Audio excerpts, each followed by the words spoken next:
الحمد للہ وکفی والصلاة والسلام علی من لا نبی بعدہ اما بعد فاعوذ باللہ من الشیطان الرجیم بسم اللہ الرحمن الرحیم یا ایہا الذین آمنوا ان کثیرا من الاحبار والرہبان لیأکلون اموال الناس بالباطل، اے ایمان والو، یقیناً بہت سے علماء اور درویش اہل کتاب کے وہ کھاتے تھے لوگوں کے مال ناحق، وَيَصُدُّونَ عَن سَبِيلِ اللَّهِ، اور وہ روکتے تھے اللہ کے راستے سے، وَالَّذِينَ يَكْنِزُونَ الذَّهَبَ وَالْفِضَّةَ وَلَا يُنْفِقُونَهَا فِي سَبِيلِ اللَّهِ فَبَشِّرْهُم بِعَذَابٍ أَلِيمٍ، اور جو لوگ جمع کرتے ہیں سونے کو اور چاندی کو اور خرچ نہیں کرتے اسے اللہ کے راستے میں، تو ایسوں کو خوشخبری سنا دیں دردناک عذاب کی۔ یوم یحمى علیہا فی نار جہنم، جس دن وہ تپایا جائے گا جہنم کی آگ میں، فتکوی بہا جباہہم وجنوبہم وظہورہم، پہ داغا جائے گا اس کے ذریعے ان لوگوں کے پہلوؤں کو، پیشانیوں کو اور پیٹھوں کو، اور یوں کہا جائے گا ھذا ما کنزتم لانفسکم فذوقوا ما کنتم تکنزون، بس یہ ہے وہ جو تم نے جمع کیا تھا اپنے لیے، پس چکھو وہی جو تم نے جمع کیا تھا۔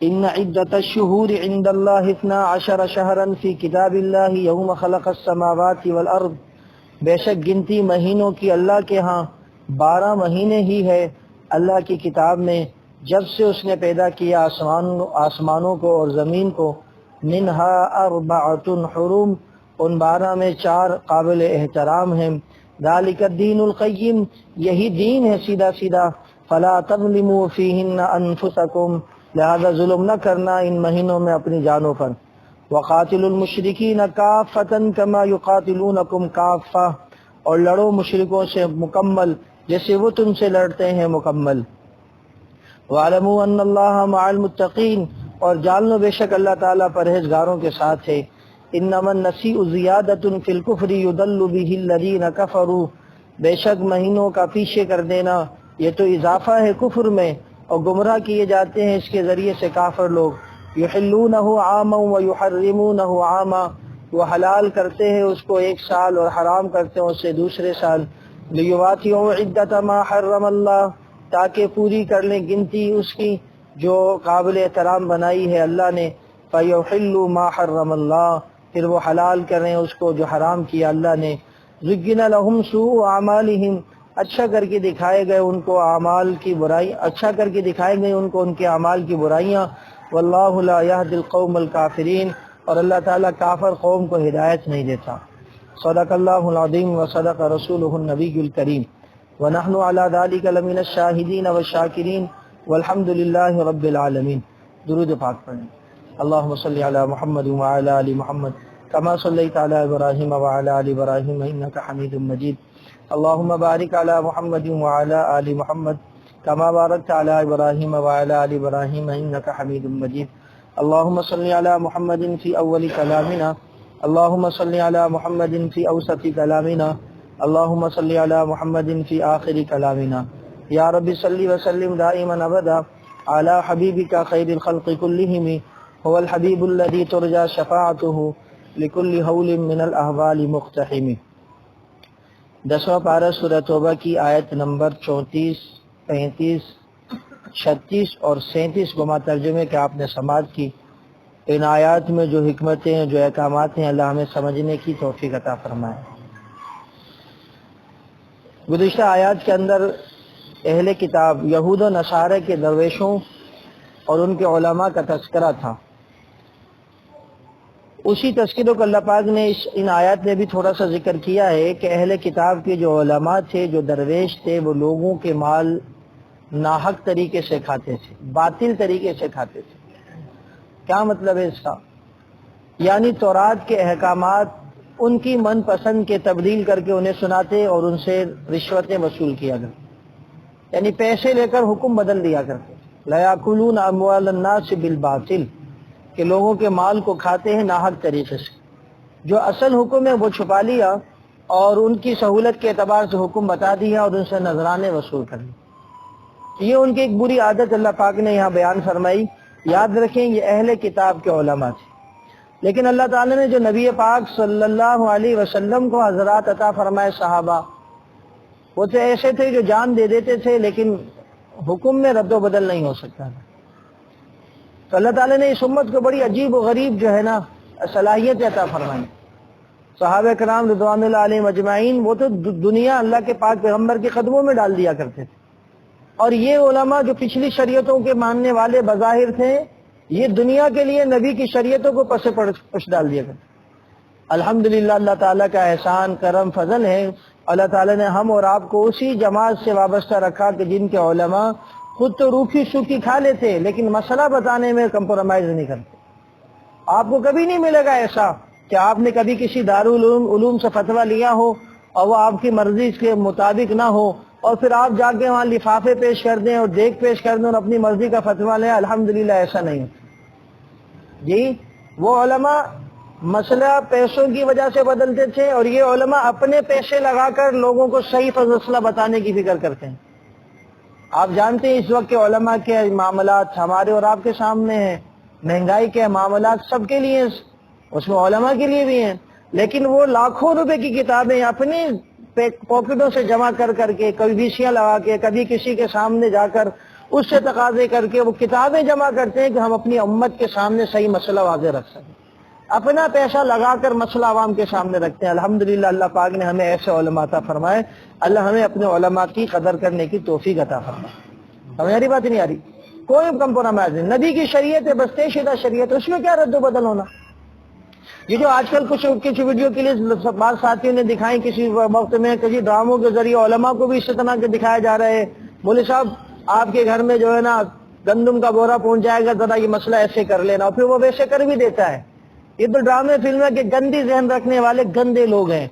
جو اچھی ذہن رکھنے والے ہیں وہ جانتے ہیں کہ علماء کر تو سکتے ہیں لیکن مسئلے پہ کمپرومائز نہیں کر سکتے ہیں. جی قرآن اور شریعت کا مسئلہ تو ایک طرف، آپ کو علماء کی تاریخ ملے گی کہ جنہوں نے کہا کہ قرآن کے سنبھالنے والے صحابہ جناب ابو بکر، عمر، عثمان اور علی اور سفیان اور معاویہ، ان صحابہ کے خلاف بھی کوئی بکواس کرے گا تو کمپرومائز نہیں کیا جائے گا. اس مسئلے کو لے کر پاکستان میں 10,000 سے زیادہ شہادتیں ہو چکی ہیں لیکن مسئلے سے 1 انچ پیچھے ہٹنے کے لیے تیار نہیں ہے. کیسے ہٹ سکتا ہے آدمی؟ یہ تو بنی اسرائیل کے علماء تھے. لیکن یاد رکھ لیجئے گا قرب قیامت ایسا ہونا ہے. اس دور میں بھی ایسے لوگ پیدا ہونے ہیں جو پھر دین کو بدلیں گے اور دین کو بدلنے کی کوشش نہیں کریں گے. فرمایا ایسا زمانہ لوگوں پر آئے گا کہ تم ایسی احادیث سنو گے جو نہ تم سے پہلے کسی نے سنی ہوں گی، نہ تم نے سنی ہوگی، نہ تم سے پہلے. لا تسمعوا انتم ولا آباؤکم، لوگ ایسی حدیثیں تمہارے سامنے پیش کریں گے جو نہ تم نے سنی ہوں گی نہ تمہارے باپ داداؤں نے سنی ہوں گی. اب وہ زمانے شروع ہوتے جا رہے ہیں، لوگ تھوڑے سے پیسوں کے لیے اب ایسا کرتے، لیکن اہل حق علماء اس طرح کے کاموں میں مبتلا نہیں ہوتے. یہ مثال کے طور پر حدیثی مارکیٹ میں آ رہی ہیں، جو ربیع الاول کے مہینے میں ایسا کر لے گا نبی کی میلاد پر اس پر جنت واجب ہے. صحابہ کو یہ باتیں پتہ نہیں تھی کہ چائنا کی لائٹ لگانے سے جنت واجب ہو جاتی ہے. جی صحابوں کی باتیں پتہ نہیں تھی کہ روڈوں پہ نکل کے مرحبا مرحبا کہنے سے جنت واجب ہو جائے گی. تو اب ایسا ہو رہا ہے. بہرحال ہر دور کے اندر کچھ نہ کچھ ایسا ہوا کہ جہاں حق ہوتا ہے وہاں کیا ہوتا ہے، باطل بھی ہوتا ہے.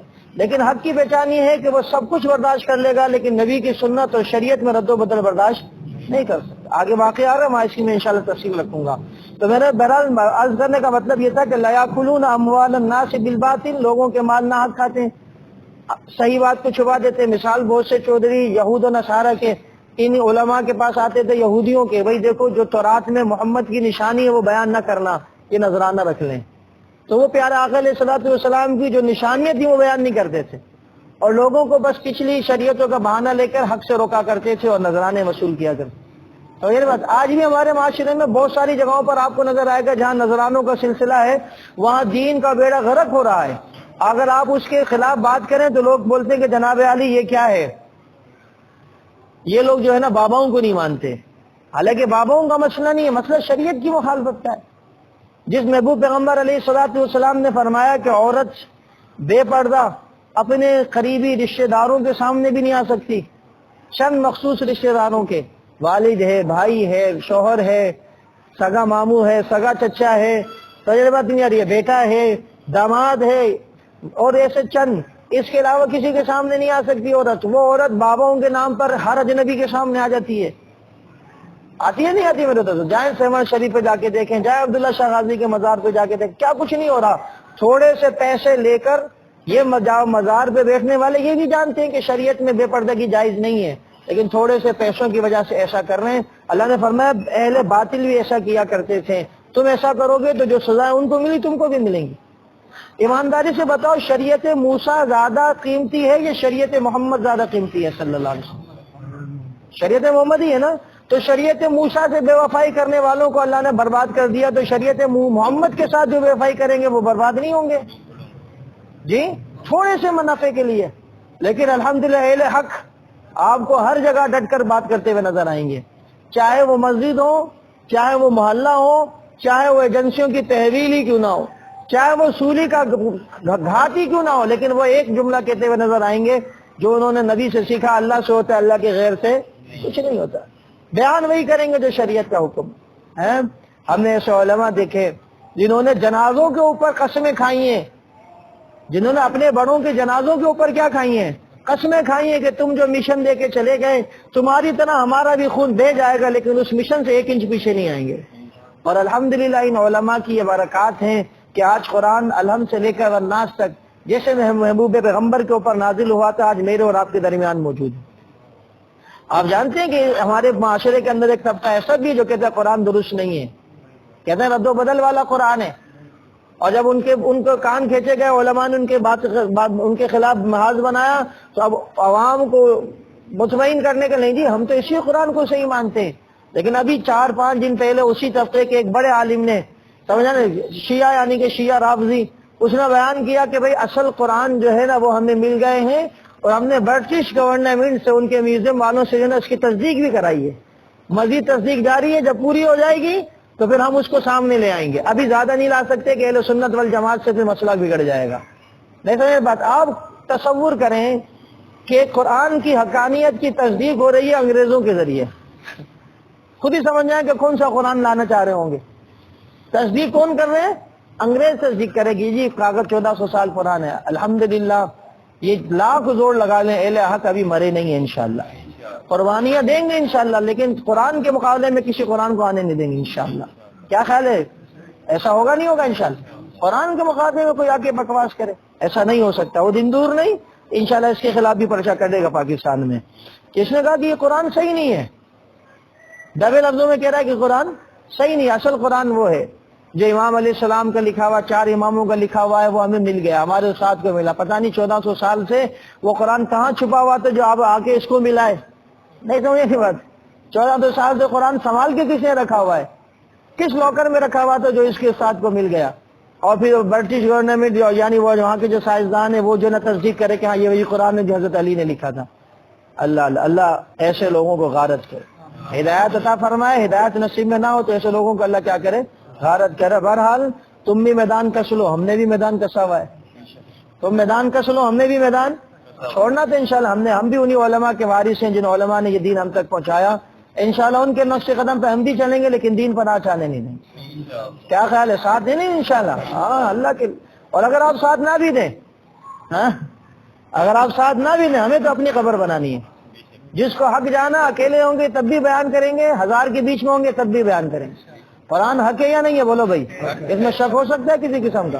یہ تو باطنوں کا طریقہ تھا جو اس میں رد و بدل کرنے. فرمایا کہ جو بہت سے اہل کتاب سے, یہ بھی کہا کثیر من الاحبار والرہبان, بہت سے اہل کتاب کے یہود اور درویش, یہ نہیں کہا کہ سب ایسا کرتے ہیں, اچھے لوگ ان میں بھی موجود تھے.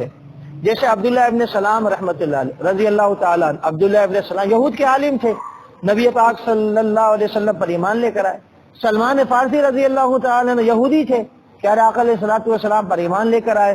کعب بن احبار رحمۃ اللہ علیہ یہودی تھے, لیکن پیارے آقا علیہ الصلوۃ والسلام پر کیا لے کر آئے. ایسے ان میں بھی تھے, لیکن اکثریت ان میں ایسی بد کرداروں کی تھی کہ دنیا کے مفاد کے لیے مسئلے بدل دیا کرتے. بہت سارے لوگ ہمارے پاس آتے ہیں, بولے صاحب غصے میں بیوی کو 3 طلاق دے دی ہے جی. اب مسئلہ بتایا جاتا ہے کہ جی شریعت نے اجازت دی تھی کہ آپ 1 دے کے چھوڑ دیتے اس کو, 2 دے کے چھوڑ دیتے اس کو, لیکن شریعت نے کہا جب 3 دے دی تو اب ملاپ نہیں ہو سکتا. تو لوگ ہم سے کہتے ہیں مولوی صاحب ہم آپ کے مسلک کے کچھ گنجائش نکالیے. بھئی یہ دین کا مسئلہ مسلک کا نہیں ہے، مسلک تو ہم اور آپ نے نام رکھ دیے نا۔ قرآن مجید نہ دیوبندیوں کے لیے، نہ بریلویوں کے لیے، نہ اہل الحدیث کے لیے، قرآن مجید امت کے لیے۔ بات سمجھے نہیں؟ نام رکھ دیا ہم نے، وہ اپنا ہے۔ قرآن کا مسئلہ کسی کی وجہ سے بدلا نہیں جاتا۔ میں نے کہا ارے نادان، میرا بھائی بھی اگر 3 طلاق دے گا تو وہ 3 ہی ہوں گی۔ کیوں؟ اس لیے کہ شریعت کا مسئلہ یہ قرآن نے بیان کیا کہ طلاق 1 دو پھر مل سکتے ہو، طلاق 2 دو پھر بھی مل سکتے ہو۔ قرآن نے بیان کیا طلاق 3 دے دی تو اب نہیں مل سکتے۔ فَإِن طَلَّقَهَا فَلَا تَحِلُّ لَهُ مِن بَعْدُ حَتَّى تَنكِحَ زَوْجًا غَيْرَهُ۔ قرآن کہتا ہے کہ تیسری طلاق ہو گئی تو اب کوئی ملاپ کی صورت نہیں ہے۔ بات سمجھ آ رہی نہیں آ رہی ہے؟ حضرت علی رضی اللہ تعالیٰ عنہ کے پاس غالباً یا حضرت عباس کے پاس ایک شخص آیا، اس نے آنے کے بعد کہ حضرت میں نے اپنی بیوی کو 100 طلاق دی ہیں۔ کیا کہا اس نے؟ میں نے اپنی بیوی کو 100 طلاق دی۔ تو حضرت نے فرمایا کہ 3 طلاق سے آپ کی بیوی آپ پر حرام ہو گئی اور 97ویں طلاق دے کر آپ نے گناہ کیا، اس کو توبہ کرے۔ صحابی فرما رہے کہ 100 طلاق بھی 100 ہوتی ہیں۔ اب کوئی اگر یہ بولے کہ بھئی 100 طلاق 1 ہوتی ہے یا 3 طلاق کتنی ہوتی ہیں؟ آپ بھی جانتے ہیں 3 ہوتا ہے، 2 ہوتا ہے، 1 یہ کیسے ہو سکتا ہے کہ بولے 3 اور ہو جائے 1؟ یہ ہو سکتا ہے؟ آپ خود بھی سوچیں نہیں تو۔ لیکن بعض لوگ ایسے بھی جو کہتے ہیں نہیں 3 دینے کے بعد 1 ہوتی ہے، اگر ایک ساتھ 3 دیں گے تو کتنی ہوگی؟ 1 ہوگی۔ اس سے بولا کہ 300 روپے دے دو اور جب دینے جاؤ تو 100 روپے دو، بولا آپ نے ایک ساتھ دیے تھے لہٰذا 300 100 ہوگا، تو نہیں مانے گا۔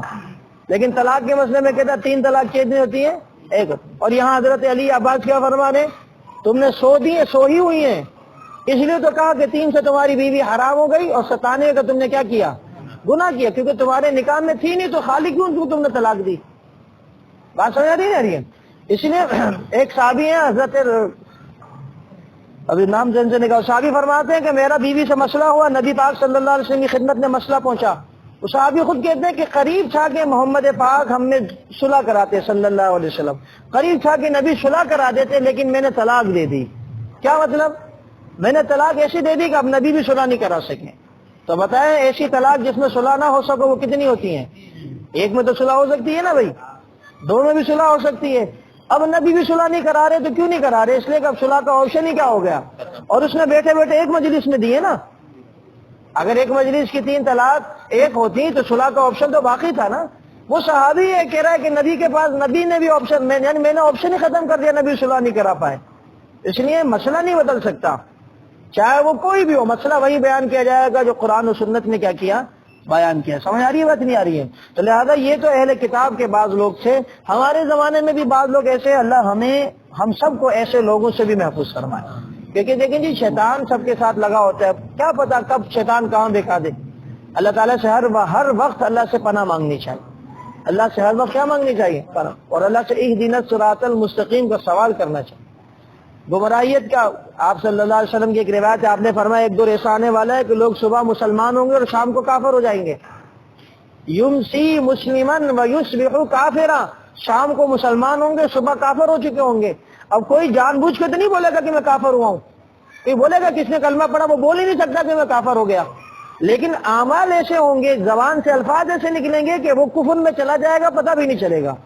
اس لیے اللہ تعالیٰ سے عافیت مانگا کریں، بھئی اللہ صراط مستقیم نصیب فرما، جب تک زندہ رکھ اسلام پہ زندہ رکھ، اور جب موت دے تو ایمان کی حالت میں موت نصیب فرما۔ دعا کریں گے نہیں کریں گے انشاءاللہ؟ یہ نبی پاک صلی اللہ علیہ وسلم کی دعا جو ہمیں سکھائی گئی، اللہم من احییتہ منا فاحیہ علی الاسلام ومن توفیتہ منا فتوفہ علی الایمان۔ اور نماز جنازہ میں یہ جب کسی بڑے کا جنازہ ہو تو یہ دعا پڑھوائی جاتی ہے، اللہم من احییتہ منا فاحیہ علی الاسلام، مولا ہم نے سے جس کو زندہ رکھ تو اسلام پہ زندہ رکھنا، کیا ہے؟ ومن توفیتنا منا فتوفہ علی الایمان، ومن توفیتہ منا فتوفہ علی الایمان۔ اللہ اگر ہم میں سے کسی کو موت دے تو موت بھی کس میں دینا؟ ایمان کے۔ اس لیے اللہ سے دعا مانگا کریں بھائی، مانگیں گے نہیں مانگیں گے انشاءاللہ۔ بہرحال یہ ان کا طریقہ تھا۔ اب یہ ایسا کیوں کر رہے تھے؟ اچھا ایک تو خود بھی لوگوں کا مال ناحق کھا رہے تھے، وَيَصُدُّونَ عَن سَبِيلِ اللَّهِ، دوسرا لوگوں کو اللہ کے راستے سے روک بھی رہے تھے۔ اب اس کا حل کیا ہے؟ بھائی مال کی محبت اس کا حل ہے، تو اللہ نے کہا مال خرچ کرو، ورنہ یاد رکھو جو مال کو جمع کرتے ہیں، سونا اور چاندی کو جمع کرتے ہیں، وَلَا يُنْفِقُونَ فِي سَبِيلِ اللَّهِ فَبَشِّرْهُم بِعَذَابٍ أَلِيمٍ، اور پھر اس کو اللہ کے راستے میں خرچ نہیں کرتے، ایسوں کے لیے دردناک عذاب کی خوشخبری ہے۔ فَبَشِّرْهُم بِعَذَابٍ بس مال آ رہا ہے، الماریوں میں جمع ہو رہا ہے، بینکوں میں جمع ہو رہا ہے، سمجھ آ رہی ہے، بیوی بچوں کے نام پہ سونا آ رہا ہے، سال کا سال گزر رہا ہے، اس پہ زکوٰۃ کی فکر نہیں ہے۔ اللہ کا قرآن کہہ رہا ہے فبشرہم بعذاب علیم، جو اللہ کے راستے میں سونے چاندی کو خرچ نہیں کرتے ان کے لیے دردناک عذاب کی کیا ہے، خوشخبری ہے۔ کیسا عذاب ہوگا؟ فرمایا یوم یحمى علیہا فی نار جہنم، یہی سونا اور چاندی اللہ پاک قیامت میں پھر اٹھائیں گے، اس سونے اور چاندی کو جہنم کی آگ میں دھکایا جائے گا، تپایا جائے گا۔ سمجھتے ہیں جیسے سونار دھکاتے ہیں نا، پھر سونا بناتے ہیں، چاندی بناتے ہیں، اس سونے اور چاندی کو، یعنی کوئی سا بھی مال جو اللہ کا جو آپ نے لے کے جمع کر رکھا ہے اس پہ زکوٰۃ ادا نہیں کر رہے، زکوٰۃ واجب ہے، اس مال کو جہنم کی آگ میں جلایا جائے گا، وہ پگھل جائے گا۔ پھر قرآن کہتا ہے فَتُكْوَىٰ بِهَا جِبَاهُهُمْ وَجُنُوبُهُمْ وَظُهُورُهُمْ، پھر اس کے بعد اس پگھلے ہوئے سونے اور چاندی سے، اس پگھلے ہوئے جناب علی اس کے دنیا کے مال سے، اس کے پہلوؤں کو، اس کی پیشانی کو اور اس کے جناب علی کیا نام ہے چہروں کو کیا کیا جائے گا؟ داغا جائے گا، یعنی پیٹھوں کو، پہلوؤں کو، پیشانیوں کو، پیٹھوں کو داغا جائے گا۔ اور قرآن نے ترتیب کیا رکھی بتانے کے؟ فرمایا فَتُكْوَىٰ بِهَا جِبَاهُهُمْ، ان کی پیشانیوں کو داغا جائے گا، وَجُنُوبُهُمْ، ان کے پہلوؤں کو داغا جائے گا، وَظُهُورُهُمْ، اور ان کی پیٹھوں کو داغا جائے گا۔ کیونکہ جب کسی انسان سے مال کا مطالبہ کیا جائے تو سب سے پہلے اس کا تاثر چہرے پر پڑتا ہے، وہ چہرہ بناتا ہے، کیا یار یہ ہر وقت زکوٰۃ کی بات کرتے رہتے ہیں، یہ تو آپ فطرے کی بات کر رہے ہیں جی، اب غریب کے کسی کی مدد کی بات کر رہے ہیں جی، تو پیشانی پہ بل آتا ہے آدمی کے، اور پھر اس کے بعد وہ زیادہ اللہ کے سے دور ہوتا ہے تو پیشانی سے تاثر آنے کے بعد پھر وہ رخ موڑتا ہے، جب رخ موڑتا ہے تو سامنے پہلو آتا ہے، تو فرمایا تیری پیشانی کو داغا جائے گا، پھر تیرے اس رخ کو، پہلو کو بھی داغا جائے گا، اور پھر جو زیادہ اللہ سے دور ہوتا ہے وہ بالکل مجلس سے ہی بھاگ جاتا ہے، جب پیسوں کی بات ہو رہی ہے چلو یہاں ہمارا ٹھہرنا بھی نہیں، کیا پیسے مانگتے رہتے ہیں، دیکھو مزدوری کا چندہ ہو رہا ہے، پیسہ دو پیسہ دو پیسہ دو، پھر پیڑ دکھا کے بھاگ جاتے ہیں۔ اللہ کہہ رہا ہے پھر اس کی پیڑ کو بھی کیا کیا جائے گا؟ داغا جائے گا، اور پھر زبانی سزا دی جائے گی ھذا ما کنزتم لانفسکم فذوقوا ما کنتم تکنزون، یہ تمہارا خزانہ ہے جو جمع کیا، اب اپنا جمع ہوا خزانہ خود اس کا وبال چکھ لو۔ زبان سے بھی پھر یعنی کسی کو اگر کسی بات کو سمجھایا جائے اور وہ باز نہ آئے، پھر وہ اسی چیز میں مبتلا ہو اور اس کو کوئی مصیبت آ جائے تو آدمی کہتا آپ بھگتو، میں نے تم کو کہا تھا، یہ بولنا اس کو مزید پریشان کرتا ہے۔ تو اللہ تبارک و تعالیٰ جلائیں گے بھی، دھکائیں گے بھی، اور اس کے ساتھ ساتھ پھر زبانی جو ہے نا فرشتوں کے ذریعے کہلائیں گے بھی، دیکھو تمہارا یہی خزانہ جو تم نے جمع کیا۔ یہ اللہ پاک نے حل نکالا اس امت کے لیے کہ جب مال اللہ کے راستے میں خرچ کیا جائے گا تو پھر مال کی محبت دل میں نہیں آئے گی، اور جب مال کی محبت دل میں نہیں آئے گی تو مال کی وجہ سے آدمی غلط کرنے سے بچ جائے گا، اس لیے مال خرچ کرنا چاہیے۔ ہمارے دل میں اللہ نے بات ڈالی اور ہم نے لوگوں کو بتانا شروع کی، اس کا بڑا فائدہ ہوا۔ اللہ کے پاک پیغمبر کی حدیث مبارکہ میں محبوب پیغمبر نے فرمایا خیر الاعمال ادومها وان قل، بہترین عمل وہ ہے جو مسلسل کیا جائے، تسلسل کے ساتھ کیا جائے، اگرچہ کیا ہو تھوڑا ہو، جی اگرچہ کیا ہو تھوڑا ہو۔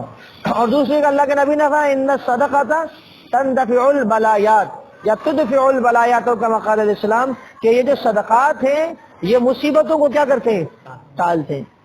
اب ہم سب مصیبتوں میں گرفتار ہیں، کوئی مہنگائی کی مصیبت میں، کوئی بے روزگاری کی مصیبت میں، کوئی بیوی کی مصیبت میں، کوئی اولاد کی مصیبت میں، یعنی جو مرضی کے خلاف معاملات ہوں، تو یہ ساری مصیبتوں سے چھٹکارا صدقے اور خیرات میں اللہ کے نبی نے رکھا۔ اور بہترین صدقہ خیرات کیا؟ جو روزانہ ہو۔ ہم نے یہ مہم چلائی، ہمارے ذہن میں یہ بات آئی، ہم نے اپنے شاگردوں کو، استادوں کو، تو بھئی دیکھو روزانہ جتنی حیثیت اتنا صدقہ کرے آدمی، بھئی زیادہ نہیں کر سکتے، 1 روپیہ تو کر سکتے ہیں۔ اپنے بچوں کو روزانہ 10 روپے 20 روپے دیتے نہیں دیتے، تو 1 روپیہ صدقے کے نام سے نکالیں، الگ سے رکھ دیں، اور مہینے کے آخر میں 30 دن کے کتنے روپے ہو گئے؟ نکل روزانہ رہا ہے صدقہ، ادا ایک دفعہ کر دیں تو 30 روپے دیتے ہوئے شرم بھی نہیں آئے گی، لیکن صدقہ روزانہ ہو رہا ہے۔ اگر اللہ نے زیادہ دیا ہے تو 5 روپے روزانہ نکال دیں، 50 روپے روزانہ نکال دیں، روزانہ ایک عمل آپ کا صدقے کا ہو رہا ہے، روزانہ آپ کو اللہ تبارک و تعالیٰ مصیبتوں سے کیا کریں گے؟ بچائیں گے۔ مہینے کے آخر میں کسی کو دے دیں، کسی مستحق کو دے دیں، سمجھنے بات نہیں آ رہی؟ ایسا الحمدللہ بہت سے لوگوں نے شروع کیا، اللہ ہم سب کو بھی کرنے کی توفیق عطا فرمائے۔ تو اس سے ہماری مصیبتیں کیا ہوں گی؟ دور ہوں گی، اور جو مال کی محبت آ جاتی نا، مال مال مال، پھر آدمی حلال حرام صحیح غلط سب کو بھول جاتا ہے۔ جی کیسے آدمی آتے ہیں، ابو وہ موبائل میں بیچ آیا، ارے وہ تو خراب ہو گیا تھا، الو بنا دیا میں نے، پتہ ہی نہیں لگنے دیا، بیچ کر آ گیا، حرام مال آپ کے گھر میں آیا، اور باپ کی کہنا ماشاء اللہ میرا بچہ زبردست ہے، اچھا کام کر کے آیا ہے جی، آپ جانتے ہیں کہ اس موبائل کے اندر ایب ہے، پھر اس ایب کو چھپا کر آپ بیچ کے آ رہے ہیں بغیر ایب والا بتلا کر. بالکل صحیح جی، آپ دیکھ لیں بالکل صحیح ہے، نہیں سمجھ آ رہی بات. اور پھر اس کا جو پیسہ گھر میں آ رہا ہے وہ حرام آ رہا ہے، ناجائز آ رہا ہے. جتنے کا اس کنڈیشن کا موبائل ہے اتنا پیسہ درست، اس سے اضافی جو آیا وہ ناجائز آیا. بات ہے. اور وہ ناجائز نے جائز کی برکتیں بھی کیا کر دی، ختم کر دی. ارے بچہ آیا جی، بیٹے کہاں سے لائے؟ وہ باہر سے میں جا رہا تھا، وہاں پہ 100 روپے پڑے ہوئے تھے. اچھا ہوا، اچھا کسی کو بتانا نہیں، کسی نے دیکھا تو نہیں.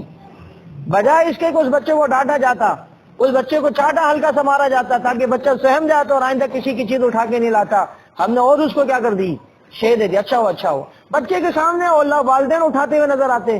تو CCTV فوٹیج بہت سارے نظر آئے ہوئے آج کل مارکیٹ میں، خود دیکھ لیں. بات سمجھ نہیں آ رہی ہے میرے دوستو؟ حرام سے اپنے آپ کو، اپنی اولاد کو ضرور بچائیں، ورنہ یہ حرام کی لت اتنی خطرناک ہے کہ آدمی پھر اس حرام کاری سے چلتے چلتے آگے کفر تک میں پہنچ جاتا ہے. جیسے یہود و نصارہ کے علماء کے واقعات آتے. اللہ پاک ہم سب کو خالص لقمہ نصیب فرمائے. حرام تو دور کی بات، اللہ مشتبہ شک والے لقمے سے بھی ہماری حفاظت فرمائے. یہ تو واقعہ ان کا تھا. آگے پھر ایک اور یہود و نصارہ بلکہ مشرکین مکہ کی ایک جو ہے نا شرارت اور ان کی ایک جو ہے نا باطل رسم تھی، اس کا ذکر ہے. اس سے پہلے اللہ پاک نے بیان فرمایا کہ جب سے اللہ پاک نے آسمان و زمین کو بنایا، اللہ تبارک و تعالی نے جو ہے مہینے 12 بنائے. کتنے مہینے بنائے؟ 12. جب سے آسمان، یہ قرآن بیان کر رہا ہے، ان عدۃ الشہور عند اللہ 12 شہرا فی کتاب اللہ یوم خلق السماوات والارض منها 4 حرم. یہ مضمون میں ہر محرم میں بیان کرتا ہوں، جمعے کے بیان میں بھی اور بہت اثر مغرب میں بھی، جو محرم کے دنوں میں، کہ پیارا اللہ تعالیٰ کا قرآن کہتا ہے مہینے محترم، مہینے ہیں 12. جب سے آسمان اور زمین بنا کتنے مہینے؟ 12. ان 12 مہینوں میں 4 مہینے احترام والے. 12 مہینوں میں 4. منہا اربعۃ، اربع کہتے ہیں 4 کو، منہا اربعۃ حرم، 4 مہینے قابل احترام. یعنی یہ 4 مہینے ان مہینوں میں ایسے ہیں جو ہر شریعت میں قابل احترام تھے. ان کا احترام 2 طریقے سے تھا. ایک تو احترام یہ تھا کہ اس مہینوں میں قتل و قتال نہیں کیا جاتا تھا. 4 مہینوں میں، یعنی ہر شریعت کے ماننے والے ان 4 مہینوں میں قتل و قتال کو حرام سمجھتے تھے. اور دوسرا احترام یہ تھا کہ ان 4 مہینوں میں عبادت کا ثواب باقی مہینوں سے زیادہ ہوتا تھا. ان 4 مہینوں میں گناہ کا ثواب بھی باقی مہینوں سے زیادہ ہوتا ہے. جیسا ہماری شریعت کے اندر سب سے زیادہ بابرکت مہینہ کون سا قرار دیا گیا؟ رمضان کا. تو رمضان میں ثواب زیادہ ہے یا نہیں ہے؟ تو رمضان میں گناہ بھی کیا ہے؟ زیادہ ہے. تو اس میں پچھلی شریعتوں میں 4 مہینے زیادہ قابل احترام تھے. ان 4 مہینوں کے بارے میں محبوب پیغمبر نے فرمایا 3 مہینے ایک ساتھ، ذوالقعدہ، ذوالحجہ اور محرم. ذوالقعدہ، ذوالحجہ، محرم بھی کہتے ہیں. اور ایک مہینہ رجب کا. یہ 4 مہینے قابل احترام تھے. یہاں پر ایک بات سمجھے کہ قرآن بھی بیان فرما رہا ہے کہ منہا 4 حرم ذالک الدین القیم. یہ ان مہینوں پچھلی شریعتوں میں بھی قابل احترام تھے اور یہی دین سیدھا ہے. کیا مطلب؟ نبی کی شریعت میں بھی یہ 4 مہینے قابل احترام. ذالک الدین القیم، نبی کی شریعت میں بھی یہ 4 مہینے کیا ہیں؟ قابل احترام. پھر فرمایا فلا تظلموا فیہن انفسکم، اس مہینوں میں اپنے اوپر ظلم نہ کرنا. ان مہینوں میں اپنے اوپر ظلم نہ، کیا مطلب یہ مہینے قابل احترام ہیں. ان مہینوں میں جس طرح اللہ کی فرما برداری کا ثواب بڑھ جاتا ہے، اسی طرح ان مہینوں میں نافرمانی کا گناہ بھی بڑھ جاتا ہے. لہذا گناہ کرو گے تو تمہارا اپنی جان کے اوپر عذاب ہوگا. تم خود اپنے اوپر ظلم کرنے والے ہو گئے. لہذا گناہوں سے اپنے آپ کو ان مہینوں میں کیا کرو؟ خاص کر بچاؤ. تو یاری بات نہیں آ رہی ہے؟ تو یہ 4 مہینے پھر یاد رکھ لیں، ذوالقعدہ، ذوالحجہ اور محرم، اور ایک مہینہ رجب کا. یہ 4 قابل احترام. لیکن قربان جائے اللہ تعالیٰ کے علم پر. اللہ تو عالم الغیب ہے، اللہ تو ہر بات کو ہونے سے پہلے جانتا ہے. تو اللہ تعالیٰ جانتا تھا کہ ایک طبقہ ایسا بھی آئے گا جو محرم کے مہینے میں اپنے اوپر ظلم کرے گا. تو ہونا یہ چاہیے تھا. اللہ کیوں کہتا ہے کہ ان مہینوں میں جو نا گناہ نہیں کرنا؟ اللہ نے یہ نہیں کہا. اللہ نے کہا ان مہینوں میں اپنے اوپر ظلم نہیں کرنا. تو ہم اہل سنت والجماعت الحمدللہ ظلم سے دور ہیں. اپنے آپ کو مارنا، نوچنا، یہ ظلم ہے یا نہیں بھائی؟ ایمانداری سے بتاؤ.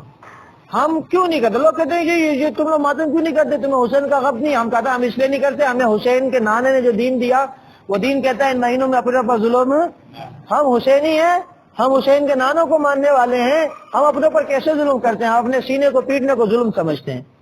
اللہ کے پاک پیغمبر نے فرمایا، حضرت حسین کے نانے نے فرمایا ان علیک لنفسک حقا، حق کہ تجھ پر تیرے نفس کا حق ہے، تیری جان کا حق ہے. اپنی جان کو خود جان بوجھ کے مشقت میں نہیں ڈال سکتے آپ، کیونکہ یہ جان ہماری نہیں ہے، یہ اللہ کی دی ہوئی ہے. اس کی قدر کرنی ہے، اس کی قدر کرنی ہے. نہیں مار پیٹ شروع کر دی. اور پھر ویسے بھی دیکھیں یہ قابل احترام مہینے، ان مہینوں میں تو دوسروں کو مارنا بھی جائز نہیں چاہیے کہ آدمی اپنے آپ کو مارے. ساری شریعتیں اس بات پہ متفق ہیں کہ یہ 4 مہینے قابل احترام ہیں، ان مہینوں کے اندر کسی پر ظلم نہ کرو، اپنے اوپر بھی ظلم نہ کرو. یہاں پر جناب علی ایک طبقہ کہتا نہیں جی یہ تو اصل حسینیت ہے، تو یہ حسینیت تمہیں قبول ہو. جو حسینیت محمد کے نانا کے دین کی خلاف ورزی کروائے ہمیں وہ حسینیت نہیں چاہیے. ہمیں تو وہ حسینیت چاہیے جو حسینیت محمد کے نانے کے دین کی سربلندی کے لیے کربلا کے میدان میں اپنے بچے تک ذبح کروا دے لیکن دین کے اوپر آنچ نہ آنے دے. کیا خیال ہے، یہ حسینیت چاہیے نہیں چاہیے انشاءاللہ؟ تو فرمایا کہ یہاں پر ذالک الدین القیم، یہی دین قیم بھی ہے.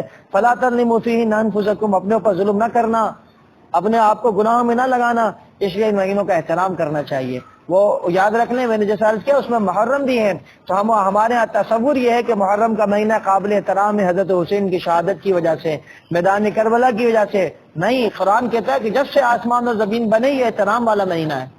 اس مہینے کو احترام حضرت حسین یا کربلا کی وجہ سے نہیں ملا، بلکہ حضرت حسین کے احترام میں مزید اضافہ ہوگا اس مہینے میں شہادت کی موت سے. جیسے ہم اور آپ کو رمضان میں موت آئے تو اچھی موت ہے نا، تو ہماری موت کی وجہ سے رمضان تھوڑی اچھا ہو گیا. رمضان اچھا ہے، اس کی وجہ سے ہماری موت اچھی ہو گئی. تو محرم کا مہینہ احترام والا تھا، اس میں حضرت حسین کی موت، وہ بھی شہادت کے انداز میں، وہ بھی دین کی سربلندی کے لیے، یہ اعلیٰ در اعلیٰ مقام بنتا چلا گیا. اس سے تعلق یعنی محرم سے کا تعلق کربلا سے نہیں ہے. سمجھ آ رہی بات نہیں آ رہی ہے؟ اس لیے یہ جو تصور ہے کہ محرم اس لیے احترام والا ہے کہ جی کربلا پیش آئی تھی، یہ غلط ہے. اور ایک تصور اور دیا گیا ہے کہ کربلا نہ ہوتا تو دین برقرار نہ رہتا، یہ بھی غلط تصور ہے. دین الحمدللہ پہلے سے موجود تھا. سمجھ نہیں بات نہیں، دین الحمدللہ پہلے سے صحابہ کرام کے اوپر ہزاروں کربلائیں گزر گئی ہیں، دین موجود رہا ہے. اس لیے یہ بات کرنا کہ کربلا کی وجہ سے ہی دین بچا، یہ بھی درست نہیں ہے. کربلا دین کے بچانے کا ایک سبب ضرور تھی، ایک سبب، جیسے میدان احد کی وجہ سے اور خندق کی وجہ سے، بدر کی وجہ سے، حنین کی وجہ سے، تبوک کی وجہ، ساری بھی کربلائیں تھیں جس میں خود محمد عربی صلی اللہ علیہ وسلم لے کے میدان میں کود پڑے تھے. بات سمجھ رہے ہیں؟ اس لیے مسلمان دین کے اوپر کبھی آنچ قبول نہیں کرے گا. اللہ ہم سب کو ایسی توفیق نصیب فرمائے. مشرکین مکہ کی ایک چال یہاں پہ بیان فرمائیے، بس ہو کر کے بھی دعا کرتے ہیں. مشرکین مکہ کیا کرتے تھے؟ 4 مہینے چونکہ قابل احترام تھے تو وہ لڑائیاں جھگڑے یہ بھی مانتے تھے کہ ان مہینوں میں نہیں ہونی چاہیے. اب مثال کے طور پر وہ کیونکہ ذی القعدہ سے 3 مہینے شروع ہوتے ہیں، ذی القعدہ، ذی الحجہ، محرم، اس سے پہلے رمضان، اس شوال سے پہلے رمضان، رمضان سے پہلے شعبان. اب ان کی کوئی جنگ چل رہی ہوتی تھی مثال شعبان کے مہینے میں، اب وہ آتے آتے آگے چل کے کون سا مہینہ شروع ہونے والا ہے؟ ذی القعدہ کا مہینہ. تو اب وہ کیا کرتے تھے؟ وہ یہ کہتے تھے کہ بھئی ذی القعدہ کے مہینے میں قتل قتال حرام ہے. اب جو ذی القعدہ کا مہینہ آ رہا ہے نا، اس سال ذی القعدہ کا مہینہ اس مہینے میں نہیں آئے گا، اگلے مہینے میں آئے گا. یعنی ذی القعدہ کے مہینے کو بعد والے مہینے کا نام دے دیتے. مثال کے طور پر سفر کا نام دے دیتے تھے کہ بھئی یہ جو مہینہ ہے نا ذی القعدہ کا نہیں، یہ مہینہ کس کا ہے؟ سفر کا. اور سفر کے مہینے میں جنگ جائز ہے، لہذا جنگ کرتے رہو. پھر ذی القعدہ، ذی الحجہ، محرم، پھر اس کے بعد جب سفر آتا ہے تو اس کو کہتے ہیں یہ ذی القعدہ کا مہینہ. ایسے کمبخت ہے کہ اللہ تعالیٰ کے اس حکم کو تو مانتے تھے کہ احترام والا ہے، اس میں جنگ نہیں ہونی چاہیے، لیکن جنگ کرنے کے لیے بہانہ کیا بناتے تھے؟ مہینوں کے نام بدل دیتے تھے. محرم کو کہہ دیتے تھے یہ سفر ہے، سفر کو کہہ دیتے تھے یہ کیا ہے؟ محرم ہے. سمجھ آ رہی بات نہیں آ رہی؟ اسی طرح ربیع الاول کو کہہ دیا یہ جو ہے نا رجب ہے، اور رجب کو کہہ دیا یہ ربیع الاول ہے. تو اللہ تعالیٰ نے قرآن میں اس بات کو ذکر کیا، فرمایا کہ انما النسیء زیادۃ فی الکفر، یہ جو مہینوں کو آگے پیچھے کیا جا رہا ہے یہ کفر میں بڑھنا ہے. کیونکہ مہینے 12 کس نے اتارے اور مہینے 12 کے نام کس نے بتائیں؟ اب ان مہینوں کے نام بدل دینا ہے، مہینوں کو آگے پیچھے کر دینا، زیادۃ فی الکفر، یہ کفر میں کیا ہے؟ اضافہ ہے. یہ قرآن کے رہا، سورہ توبہ آیت نمبر 37 پارہ 10. مسئلہ سمجھ آیا؟ اللہ کی نازل کی ہوئی چیز کو رد و بدلا نہیں جا سکتا. توجہ کیجئے گا.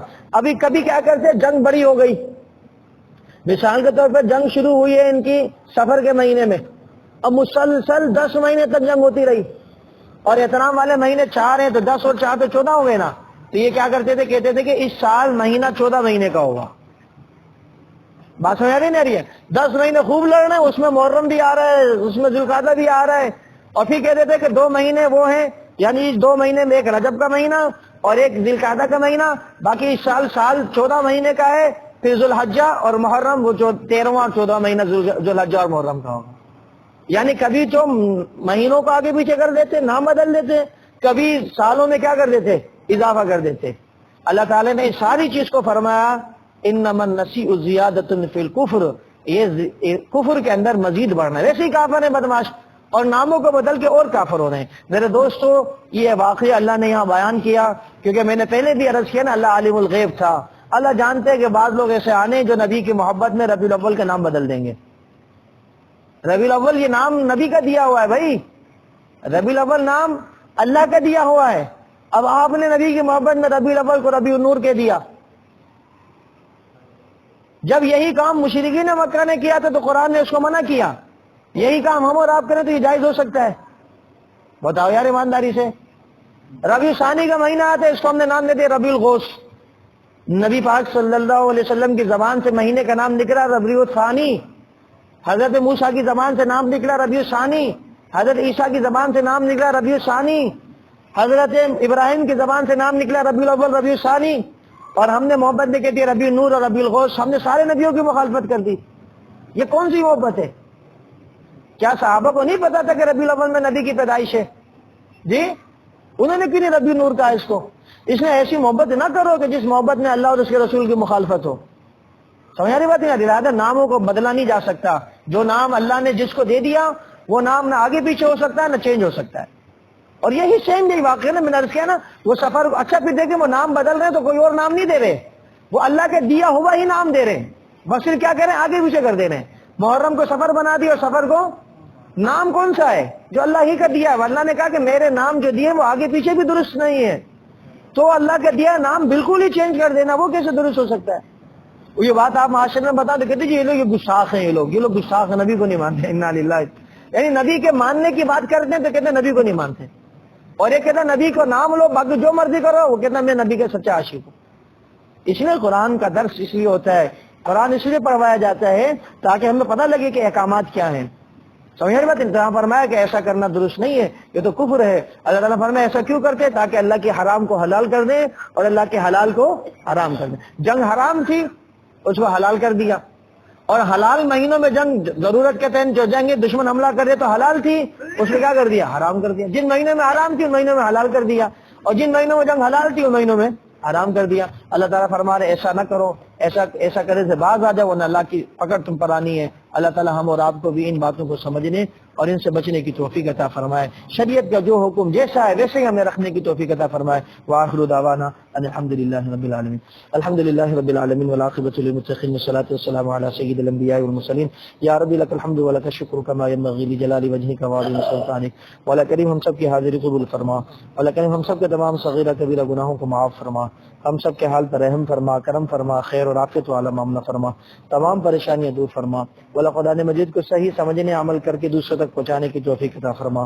مولا کریم دنیاوی یا اللہ حصول کے لیے اللہ قرآن و سنت کے یا اللہ معاملات کو یا اللہ بدلنے سے یا اللہ چھپانے سے محفوظ فرما. مولا جیسے صحابہ نے، تابعین نے، تابعین نے، علماء امت نے یا اللہ دین کو صحیح معنوں میں ہم تک پہنچایا، مولا اسی طرح اس دین کو صحیح معنوں میں ہمیں دوسروں تک پہنچانے کی توفیق عطا فرما. جزا اللہ عنا محمدا صلی اللہ علیہ وسلم ما هو اہلہ وصلی اللہ علی النبی الکریم وعلی آلہ واصحابہ اجمعین. آمین برحمتک یا ارحم. جزاکم اللہ خیرا.